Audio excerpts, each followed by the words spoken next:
U lokalnom javnom bazenu, upravitelj McGrade postavlja znakove kako bi obavijestio javnost da će bazen biti zatvoren za blagdanski vikend. Među plivačima Bri uživa, ali uzima pauzu kako bi provjerila razinu šećera u krvi.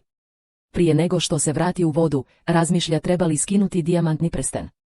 U području izgubljenih i pronađenih stvari, čistačica Klara je uhvaćena na djelu od strane McGradea dok pokušava ukrasti novac iz zaboravljenih novčanika. McGrade, žaleći što je govorio dobro o njoj njenom uvjetnom službeniku, odlučuje je otpustiti, ali traži da završi svoju smjenu.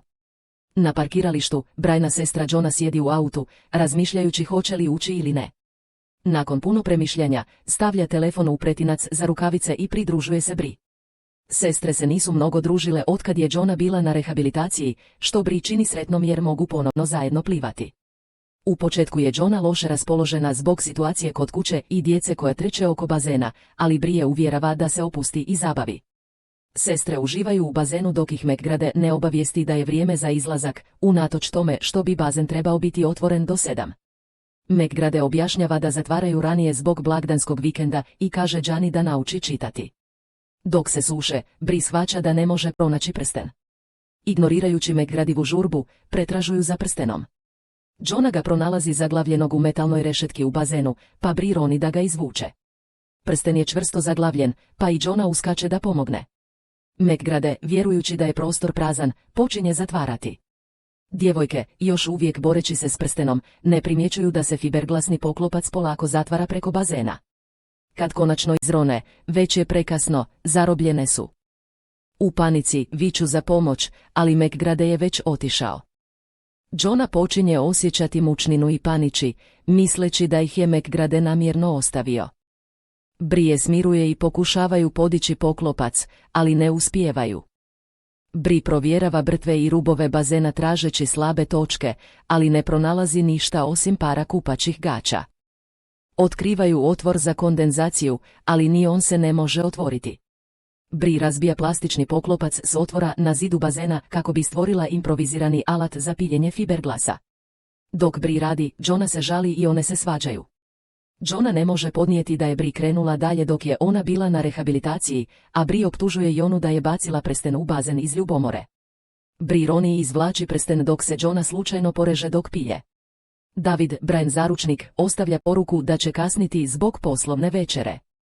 Shvaćajući da ne mogu računati na njega da primijeti da ih nema, Bri ponovno roni kako bi pokušala ukloniti rešetku, ali ne uspijeva. Dok pada noć, svjetla u zgradi se gase. Brian telefon i dalje zvoni s Davidovim pozivima, a Johna se žali na Davida. Odjednom, Johna primjećuje da Bri ne izgleda dobro. Bri priznaje da joj je dijagnosticiran dijabetes dok je Johna bila na rehabilitaciji i da uskoro mora uzeti injekciju kako bi izbjegla dijabetičku komu. Klara se vraća u zgradu, ali ne radi marljivo. U međuvremenu, sestre se izmjenjuju piljeći otvor. Johna, primijetivši opekline na Brianoj ruci, pita o noći kad im je otac umro. Bri pokušava izbjeći temu, ali na kraju otkriva da je njihov pijani otac slučajno zapalio požar cigaretom. Bri je pokušala probuditi ga, ali se opeknula.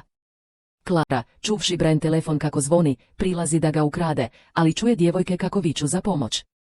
Postavlja pitanja kako bi kupila vrijeme da isprazni Brian novčanik, ali staje kad primijeti da su sigurnosne kamere uključene. Klara isključuje kamere i vraća se u bazen, tražeći Brian telefonski šifru pod izgovorom da želi pomoći. Umjesto toga, sluša Davidove poruke. Johna vrijeđa Klaru, koja tada objašnjava svoju situaciju, nakon zatvora teško pronalazi posao i treba novac, te traži Brian pin za bankomat u zamjenu za slobodu.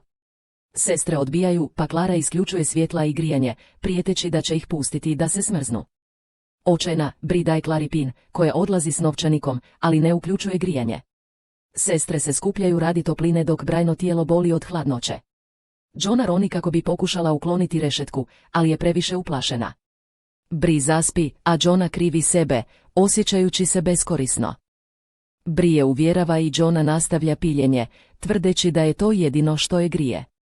Razgovaraju o svojim problemima, a Johna otkriva svoju borbu s unutarnjim čudovištima od zlostavljanja njihovog oca. Klara se vraća, ljuta zbog Brianog malog bankovnog stanja. Rantuje o problemima svih ljudi, priznajući da bi mogla ostaviti djevojke da umru. Johna oštri plastični komadić i pretvara se da ima slom, mameći Klaru blizu dovoljno da je ubode. Klara, ozlijeđena, odlučuje se osvetiti aktiviranjem automatskog sustava čišćenja bazena, uzrokujući da se djevojke guše u kloru. Sestre pokušavaju blokirati mlaznice, ali ne uspijevaju. Bri gubi svijest, a Johna je drži na površini dok se ne probudi.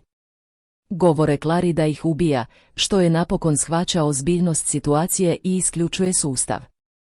Klara traži Brian prsten u zamjenu za slobodu. Bri pristaje, ali Klara ih ne pušta odmah, ponovno isključujući svjetla. Satima kasnije poklopac bazena se pomiče, a Bri sanja o Davidu kako ih spašava, ali se budi da vidi onu kako razmišlja o samoubojstvu. Bri je od toga odgovara, obećavajući da će uvijek biti uz nju. Ispričavaju se i grle. Klara, isprobavajući prsten, čuje kako Brian telefon zvoni. Davidova posljednja poruka kaže da će zvati 911, pa se Klara vraća da završi posao. Sestre se pretvaraju da se ispričavaju, nazivajući Klaru čudovištem. Klara plače, pokušava otvoriti poklopac, ali šifra ne radi.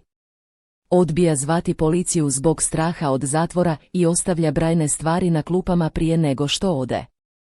Bri slabi, a Johna, odlučna da je spasi, radi na rešetki koristeći kupaće gaće za polugu.